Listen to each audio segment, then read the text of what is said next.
Halo teman-teman semua, selamat datang kembali di Satu Dua Harian Menjadi Murid. Nah, kalau kita kemarin bahas Imamat 11, nah hari ini kita akan langsung skip ke Imamat 14 ayat 1 sampai 57 nih teman-teman. Nah, seperti biasa aku akan bacain dulu bacaan firman Tuhan kita untuk hari ini ya teman-teman.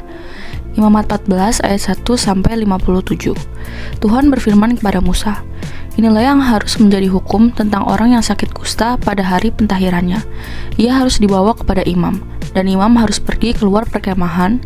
Kalau menurut pemeriksaan imam penyakit kusta itu telah sembuh daripadanya, maka imam harus memerintahkan supaya bagi orang yang akan ditahirkan itu diambil 2 ekor burung yang hidup dan yang tidak haram, juga kayu aras, kain kirmizi, dan hisop. Imam harus memerintahkan supaya burung yang seekor disembelih di atas belanga tanah berisi air mengalir. Tetapi burung yang masih hidup haruslah diambilnya bersama-sama dengan kayu aras, kain kirmizi, dan hisop. Lalu bersama-sama dengan burung itu, semuanya harus dicelupkannya ke dalam darah burung yang sudah disembelih di atas air mengalir itu. Kemudian, ia harus memercik 7 kali kepada orang yang akan ditahirkan dari kusta itu, dan dengan demikian mentahirkan dia. Lalu burung yang hidup itu haruslah dilepaskannya ke padang. Orang yang akan ditahirkan itu haruslah mencuci pakaiannya, mencukur seluruh rambutnya, dan membasuh tubuhnya dengan air, maka ia menjadi tahir. Sesudah itu, ia boleh masuk ke dalam perkemahan, tetapi harus tinggal di luar kemahnya sendiri 7 hari lamanya.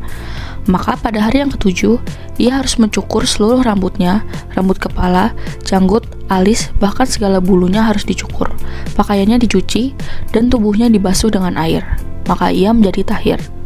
Pada hari yang ke-8, ia harus mengambil 2 ekor domba jantan yang tidak bercelah, dan 1 ekor domba betina berumur setahun yang tidak bercelah, dan 3/10 eva tepung yang terbaik diolah dengan minyak sebagai korban sajian, serta 1 log minyak. Imam yang melakukan pentahiran itu harus menempatkan orang yang akan ditahirkan bersama-sama dengan persembahannya di hadapan Tuhan di depan pintu kemah pertemuan. Dan ia harus mengambil domba jantan yang 1 ekor dan mempersembahkannya sebagai tebusan salah bersama-sama dengan minyak yang 1 log itu, dan ia harus mempersembahkannya sebagai persembahan unjukan di hadapan Tuhan. Domba jantan itu harus disembelihnya di tempat orang menyembelih korban penghapus dosa dan korban bakaran, di tempat kudus. Karena korban penebus salah, begitu juga korban penghapus dosa adalah bagian imam. Itulah bagian maha kudus.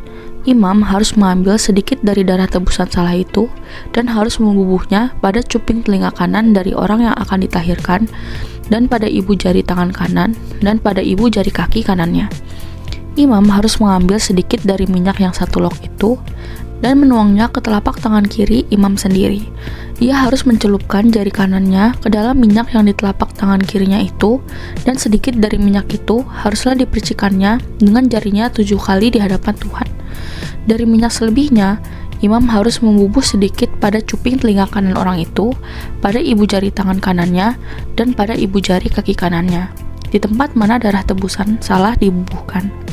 Dan apa yang tinggal dari minyak itu haruslah dibubuhnya pada kepala orang yang akan ditahirkan. Dengan demikian, imam mengadakan pendamaian bagi orang itu di hadapan Tuhan. Imam harus mempersembahkan korban menghapus dosa, dan dengan demikian mengadakan pendamaian bagi orang yang akan ditahirkan dari kenajisannya. Dan sesudah itu, ia harus menyembelih korban bakaran. Kemudian, imam harus mempersembahkan korban bakaran dan korban sajian di atas mezbah. Dengan demikian, imam mengadakan pendamaian bagi orang itu, maka ia menjadi tahir. Tetapi, jikalau orang itu miskin dan tidak mampu, ia harus mengambil domba jantan 1 ekor saja sebagai tebusan salah untuk persembahan unjukan, supaya diadakan pendamaian bagi orang itu.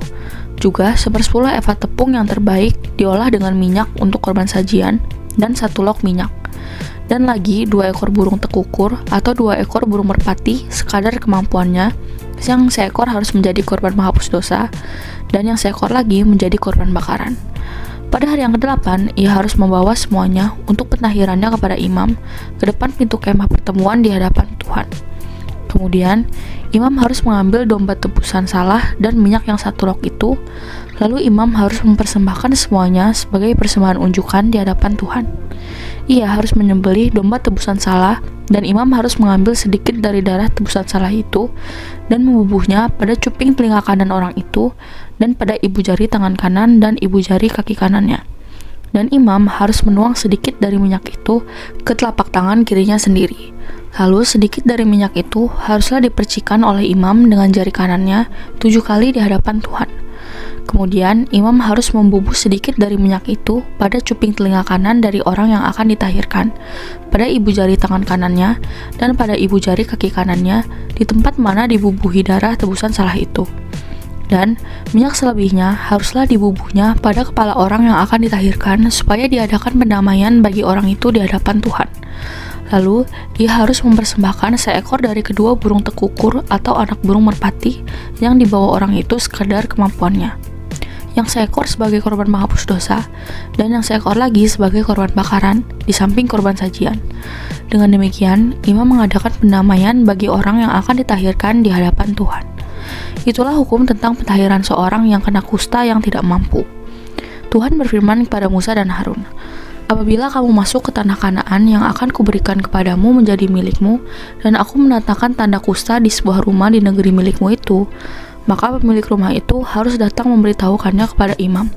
Ada kelihatan seperti tanda kusta di rumahku. Maka imam harus memerintahkan supaya rumah itu dikosongkan sebelum ia datang memeriksa tanda kusta itu, supaya jangan menjadi najis segala yang ada di dalam rumah itu, dan sesudah itu barulah imam datang untuk memeriksanya. Kalau menurut pemeriksaannya, tanda pada dinding rumah itu merupakan lekuk-lekuk yang kehijau-hijauan atau kemerah-merahan warnanya yang kelihatan lebih dalam dari permukaan dinding itu. Imam harus keluar dari rumah itu, lalu berdiri di depan pintu rumah dan menutup rumah itu 7 hari lamanya. Pada hari yang ke-7, imam harus datang kembali. Kalau menurut pemeriksaannya, tanda kusta itu meluas pada dinding rumah. Maka imam harus memerintahkan supaya orang mengungkit batu-batu yang kena tanda itu dan membuangnya keluar kota ke suatu tempat yang najis. Dan ia harus mengikis rumah itu sebelah dalam berkeliling, dan kikisan lepah itu haruslah ditumpahkan keluar kota ke suatu tempat yang najis. Dan orang harus mengambil batu-batu lain, lalu memasangnya sebagai pengganti batu-batu tadi, dan harus mengambil lepah lain dan melepah rumah itu. Tetapi, jikalau tanda itu timbul lagi di dalam rumah itu, sesudah batu-batunya diunggit dan sesudah rumah itu dikikis, bahkan sesudah dilepah lagi, dan kalau imam datang dan menurut pemeriksaannya tanda itu meluas di dalam rumah, maka kusta ganaslah yang di dalam rumah itu dan rumah itu najis. Rumah itu haruslah dirombak, yakni batunya, kayunya, dan segala lepah rumah itu, lalu dibawa semuanya keluar kota ke suatu tempat yang najis. Dan orang yang masuk ke dalam rumah itu selama rumah itu ditutup menjadi najis sampai matahari terbenam. Dan orang yang tidur di dalam rumah itu haruslah mencuci pakaiannya. Demikian juga orang yang makan di dalam rumah itu haruslah mencuci pakaiannya. Tetapi, jikalau imam datang dan menurut pemeriksaannya tanda itu tidak meluas di dalam rumah itu sesudah dilepah, maka imam harus menyatakan rumah itu tahir karena tanda itu telah hilang. Kemudian, untuk menyucikan rumah itu, haruslah ia mengambil 2 ekor burung, kayu aras, kain kirmizi, dan hisop. Burung yang seekor haruslah disembelihnya di atas belanga tanah berisi air mengalir. Lalu, ia harus mengambil kayu aras dan hisop, kain kirmizi, dan burung yang masih hidup itu, dan mencelupkan semuanya ke dalam darah burung yang sudah disembelih dan ke dalam air mengalir itu. Kemudian, ia harus memercik kepada rumah itu 7 kali. Dengan demikian, ia harus menyucikan rumah itu dengan darah burung, air mengalir, burung yang hidup, kayu aras, hisop, dan kain kirmizi. Dan burung yang hidup itu harus dilepaskannya keluar kota ke padang. Dengan demikian, ia mengadakan pendamaian bagi rumah itu, maka rumah itu menjadi tahir. Itulah hukum tentang setiap penyakit kusta, kudis kepala, tentang kusta pada pakaian dan rumah, tentang bengkak, bintil-bintil, dan panau, untuk memberi petunjuk dalam hal najis atau dalam hal tahir. Itulah hukum tentang kusta. Ya, jadi demikian teman-teman, bacaan firman Tuhan kita untuk hari ini. Ayo sekarang kita langsung masuk ke saat teduhnya ya guys. Oke guys, jadi reaksi alamiah terhadap sesuatu atau seseorang yang telah dinyatakan najis secara seremonial adalah, apa yang harus saya lakukan sekarang? Apakah kondisi ini permanen? Pertanyaan-pertanyaan ini dijawab dalam pasal 14 dalam bentuk instruksi mengenai yang pertama, hal-hal yang menimpa manusia dengan ketentuan khusus untuk orang miskin. Yang kedua, hal-hal yang menimpa rumah-rumah. Ketiga, diskusi tentang diagnosis. Orang-orang harus menjalani 3 tahap upacara. Yang pertama di ayat 2-8, ketika mereka telah sembuh. yang kedua di ayat 9 pada hari ke-7 setelahnya, dan yang ketiga di ayat 10-32 pada hari ke-8. Di ayat 48-53, upacara yang pertama juga digunakan untuk rumah-rumah yang telah dinyatakan bebas dari kontaminasi. Tujuannya adalah untuk mengembalikan orang tersebut ke dalam komunitas yang telah dipisahkan oleh kenajisan. Pemulihan ini ditunjukkan dengan rangkaian ritual pertama yang dilakukan di luar perkemahan, sementara ritual hari ke-7 dan ke-8 dilakukan di dalam perkemahan. Nah, di ayat 1-32, perikop ini dimulai dengan Tuhan berbicara kepada Musa, tanpa menyebutkan Harun atau para imam, meskipun mereka memiliki peran yang signifikan dalam prosedur ini. Instruksi-instruksi tersebut ditujukan kepada mereka yang sebelumnya dinyatakan najis oleh seorang imam sesuai dengan prosedur dalam pasal 13. Tidak ada instruksi medis untuk penyembuhan, karena ini adalah teks religius dan seremonial, bukan teks terapeutik.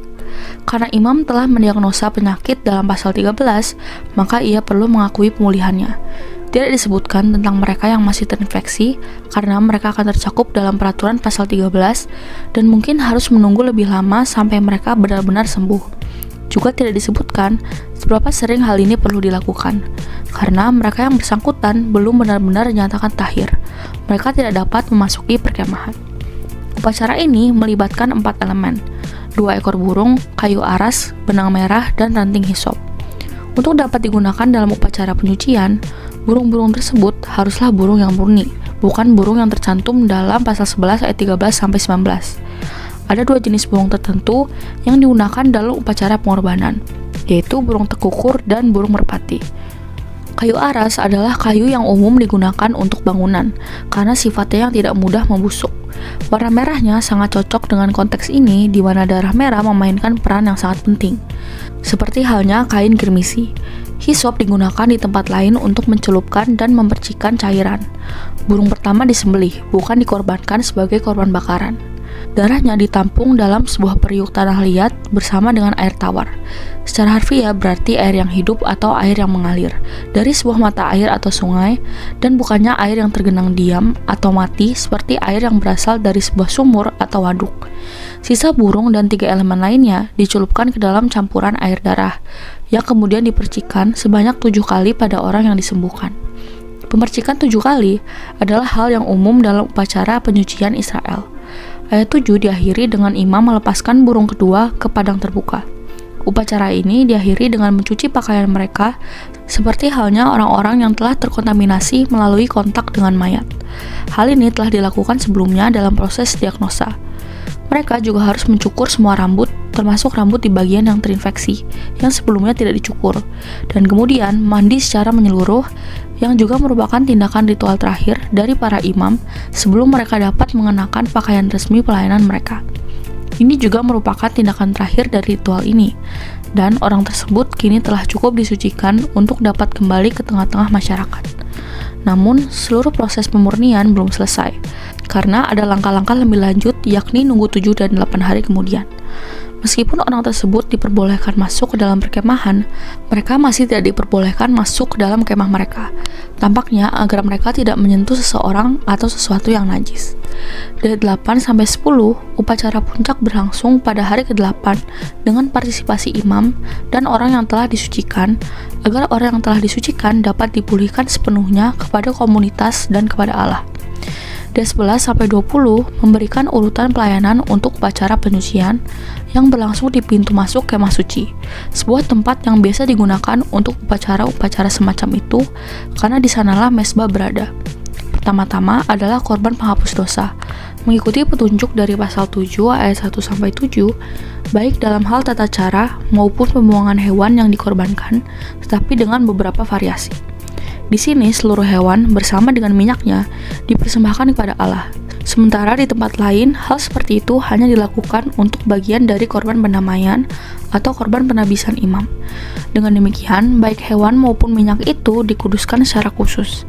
Sebagian dari darah anak domba itu dioleskan dengan cara yang mirip dengan upacara petambisan imam. Namun tidak seperti peristiwa itu. Sebagian minyak kemudian dioleskan di atas darah. Minyak itu pertama-tama dipersembahkan kepada Allah dengan cara imam mencelupkan jarinya ke dalam minyak dan memercikannya ke arah kemah suci sebanyak 7 kali. Sisa minyak dioleskan ke kepala orang yang mempersembahkan korban seperti minyak persembahan yang dioleskan ke kepala Harun. Nah, semua ini dilakukan jika orang tersebut telah melanggar salah satu dari hal-hal kudus Allah. Setelah itu, 3 persembahan lainnya dapat dibawa: korban penghapus dosa, korban bakaran, dan korban sajian. Sebagai hasil dari semua pengorbanan ini, orang tersebut kembali diizinkan untuk beribadah kepada Allah yang awalnya nggak boleh bersentuhan dengan kenajisan apapun. Sekarang orang tersebut telah disucikan sepenuhnya dari kontaminasi seremonial yang disebabkan oleh penyakit. Hal ini tidak hanya memulihkan akses ke perkemahan dan tempat tinggal, tetapi juga ke tempat kudus itu sendiri. Orang itu sekarang sepenuhnya dipulihkan ke dalam komunitas dan dapat bergabung dengan Israel dalam ibadah. Yeay! Nah, sementara semua orang di negeri itu mungkin banget kan terjangkit penyakit kulit yang membutuhkan penyucian. Tidak semua orang cukup kaya untuk dapat membawa 3 ekor domba. Oleh karena itu, dari 21-32 memberikan alternatif bagi orang miskin yang juga ingin bergabung kembali dengan komunitas dalam ibadah dan pelayanan. Nah, mereka masih harus membawa seekor anak domba jantan berumur setahun untuk korban menghapus dosa, serta jumlah minyak yang sama. Tapi mereka dapat mengganti 2 anak domba lainnya dengan burung-burung korban untuk korban menghapus dosa dan korban bakaran, serta menyediakan lebih sedikit tepung untuk korban sajian. Implikasinya adalah bahwa burung tekukur lebih berharga daripada merpati muda, mungkin karena merpati muda lebih matang. Meskipun demikian, merpati juga bisa digunakan. Proses ritual yang sama juga diikuti untuk persembahan korban orang miskin, dengan hasil yang sama seperti yang terjadi pada mereka yang memiliki sumber daya ekonomi yang lebih besar, pemulihan kepada Allah dan masyarakat.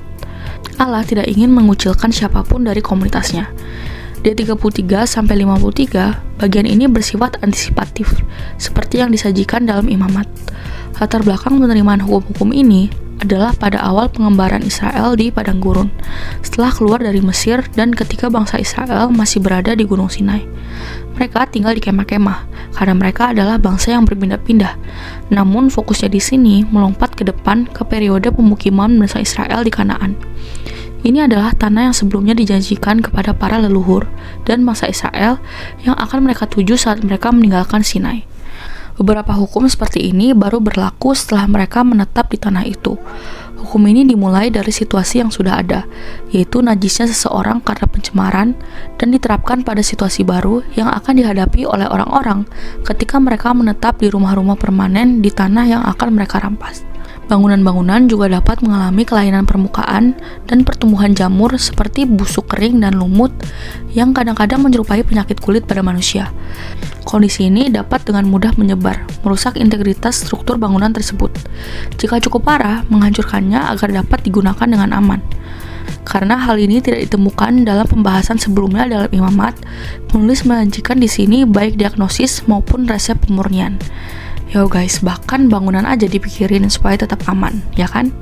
Lalu di 36, setelah pemilik rumah melaporkan kecurigaannya kepada imam, dan sebelum imam membuat diagnosis yang sebenarnya, rumah itu dikosongkan, sehingga tidak ada isinya yang menjadi najis jika rumah itu ditemukan terinfeksi. Imam yang memiliki peran untuk membedakan yang bersih dan yang najis. Imam kemudian memeriksa rumah itu untuk mengetahui warna dan kedalaman kontaminasi.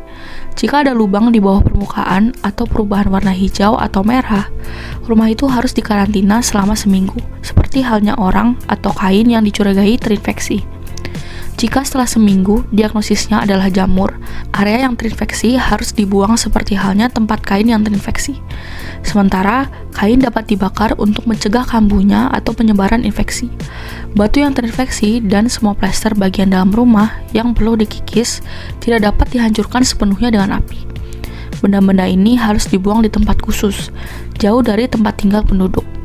Ini adalah langkah penting karena orang-orang pada masa itu sering menggunakan kembali bahan bangunan untuk konstruksi baru. Mereka harus dicegah agar tidak menggunakan kembali bahan yang terkontaminasi.